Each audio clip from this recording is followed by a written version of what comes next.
Cuando comenzaron a multiplicarse sobre la tierra y hubieron procreado hijas, viendo los hijos de Dios la hermosura de las hijas de los hombres, tomaron de entre ellas por mujeres las que más les agradaron. Libro del Génesis.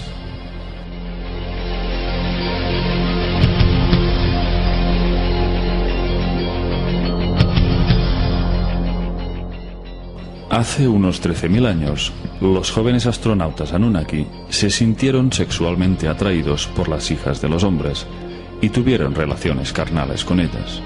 En los textos se describe como el dios Enlil estaba furioso por la lujuria y el sexo que se había desatado en la Tierra entre Anunnakis y seres humanos. Sus fornicaciones se escuchaban en todos los rincones y sus lamentos perturbaban el sueño de Enlil. Los Anunnaki gozaban de una existencia placentera al lado de aquella raza híbrida que se había convertido en su inseparable compañía.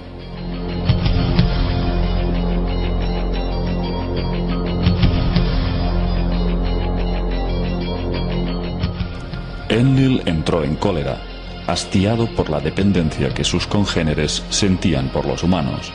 Impotente al no poder controlar la situación, exclamó: «Destruiré al habitante de la tierra que he creado y lo echaré de la faz de la tierra». Pero Enlil no tuvo que idear ningún sistema para aniquilar a la especie humana. Una catástrofe de grandes proporciones se cernía sobre la tierra. Los planes de Enlil se verían materializados pronto y llegarían en bandeja, sin tener que hacer nada. El clima de la Tierra estaba cambiando y se perfilaba una nueva era glacial.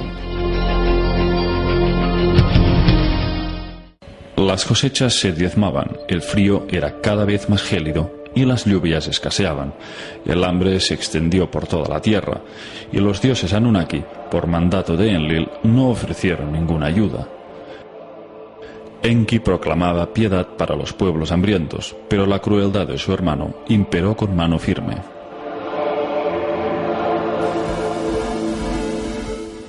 Enlil dijo: «Dejad que se mueran de hambre, dejad que sean diezmados». Y pronto llegó la confirmación de las causas que provocaban esos cambios climáticos. En una estación científica situada en el extremo de África, Enlil recibió los primeros datos de alarma. La gran placa de hielo antártica se estaba deslizando peligrosamente hacia el océano. La inestabilidad de los hielos se debía a la atracción gravitacional que ejercía el planeta Nibiru, cuya órbita se aproximaba a la Tierra como hacía cada 3.600 años, pasando entre Marte y Júpiter. En cada paso próximo ejercía unos efectos de desequilibrio terráqueo, tanto a nivel magnético como climatológico. Si en otras ocasiones se habían producido violentos terremotos, en esta ocasión el enorme casquete del Polo Sur que se había creado capa tras capa peligraba de volverse inestable. El peso de la fricción en su base provocó un calor que la atracción de Nibiru podía hacerlo tambalear. Enlil debió de sentir una gran satisfacción cuando la estación científica reveló que una vez la capa de hielo se hubiera desprendido totalmente hacia el océano, provocaría unos oleajes tan grandes que llegarían a sumergir al planeta entero bajo las aguas.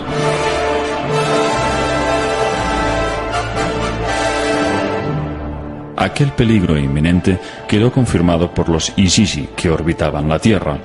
Entonces se decretó una asamblea excepcional en la que acudieron todos los mandatarios Anunnaki para trazar las pautas a seguir. La gran convocatoria tuvo lugar en Sipar, el puerto espacial. Enlil comunicó cuáles habían de ser las directrices. Ordenó que se guardara estricto silencio para que ningún ser humano supiera nada de la catástrofe que se cernía. De este modo, se lograría la total aniquilación del ser humano en el planeta. Por supuesto, Enki protestó enérgicamente y se opuso a obedecer sus órdenes, pero ante la furia creciente de Enlil, finalmente cedió. y prometió guardar total silencio. Al mismo tiempo, se preparaban varias naves para partir. Los Anunnaki tampoco sobrevivirían al desastre si permanecían en tierra firme. Su plan consistía en esperar el momento exacto para abandonar el planeta y dejar que las aguas arrasaran toda forma de vida. Alrededor del año 2900 a.C., en la ciudad de Shuruppak, un hombre había sido elevado a la condición de rey. Su nombre, Ziusudra. En la versión bíblica era conocido como Noé. Enki lo había engendrado fruto de su unión con una humana, pero su paternidad se le había atribuido a Lamec, descendiente de Adapa. En el libro de Enoch se nos detalla que Matusalén había elegido una esposa para su hijo Lamec. Cuando ésta quedó embarazada, tuvo un hijo singular, que los textos describen así: su cuerpo era blanco como la nieve y rojo como una rosa floreciente, y el cabello de su cabeza y sus largos mechones eran blancos como la lana, y sus ojos eran hermosos. Y cuando abrió sus ojos, iluminó toda la casa como el sol, y toda la casa estaba resplandeciente.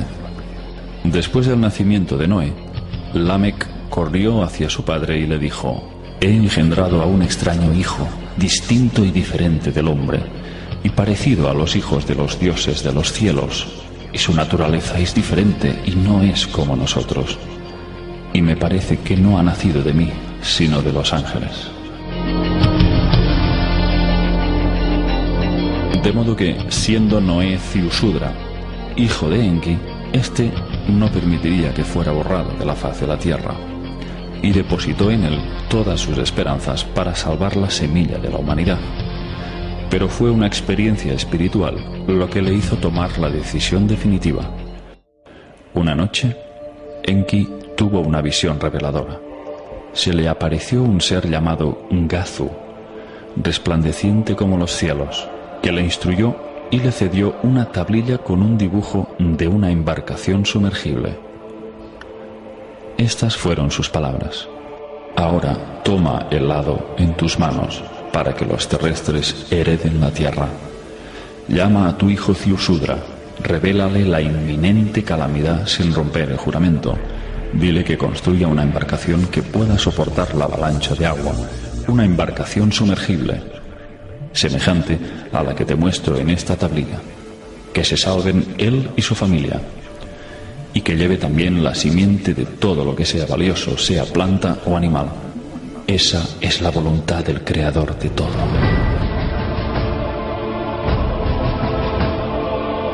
Cuando Enki despertó, vio que aquella tablilla estaba a su lado.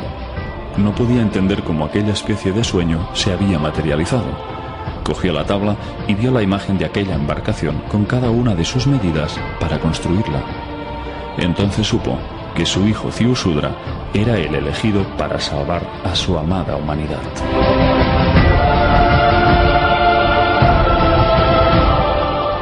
Enki entró en acción y lo hizo de una forma indirecta y sutil, penetrando en lo más hondo del subconsciente de Ziusudra, a través de sueños en los que le dio las instrucciones pertinentes para construir aquella arca que los tenía que salvar. Una noche, Enki se acercó hacia las estancias donde dormía Ziusudra y le habló a través de una pantalla de juncos. Estas fueron sus palabras: abandona tu casa, construye una embarcación, renuncia a tus posesiones, salva la vida. El aparejo tiene que ser muy fuerte, la brea fuerte y espesa para que no entre el agua. Que sea una embarcación que pueda darse la vuelta y caer para sobrevivir a la avalancha de agua. Construye la embarcación en 7 días, reúne en ella a tu familia y a tus parientes. Acumula en la embarcación comida y agua, lleva también animales domésticos. Después, en el día apuntado, se te dará la señal. El día esperado llegó y las primeras señales del desastre se manifestaron.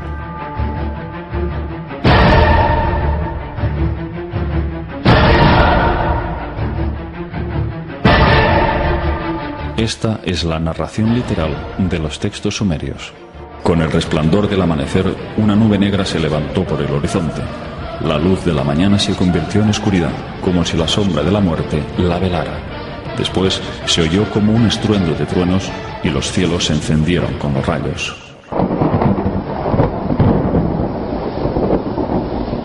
Una capa de hielo golpeó contra otra capa de hielo. De pronto se levantó una gran ola. La muralla de aguas llegaba hasta los mismos cielos. Una tormenta de una ferocidad nunca vista se puso a bramar en el fondo de la tierra. Cuando la ola llegó a Shuruppak, se tragó a la embarcación como un abismo de agua. Aunque completamente sumergida, la embarcación se mantuvo firme. No entró siquiera una gota de agua. En el exterior, la ola de la tormenta tomó desprevenida a la gente como una batalla mortal. Nadie podía ver a sus semejantes, el suelo se desvaneció y solo había agua. De pronto las poderosas aguas habían cubierto la tierra firme. Antes de que terminara el día, la muralla de agua, ganando velocidad, arrolló las montañas. Los Anunnaki observaban la dramática escena desde las alturas, a bordo de la nave espacial que se elevaba en los cielos. Todos pudieron ver cómo se extinguía la vida. En ese momento les embargó el dolor de un profundo arrepentimiento. Todos los Anunnaki se dieron cuenta de cuánto habían amado a la Tierra y a la humanidad.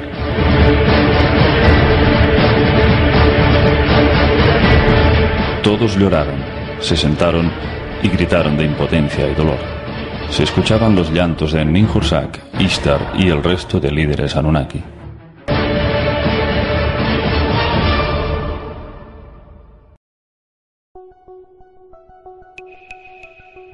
Después de 40 días, las aguas descendieron y los Anunnaki comenzaron a tomar tierra.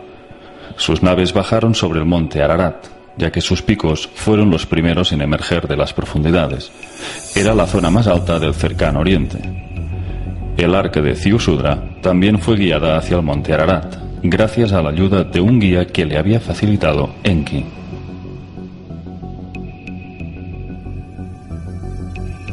Cuando aterrizó la nave de Enlil, este vio llegar a Ziusudra con su embarcación hacia el monte. Enlil estalló de ira al ver que la semilla de la humanidad se había salvado. No podía tolerar que un pequeño grupo de humanos hubieran sobrevivido.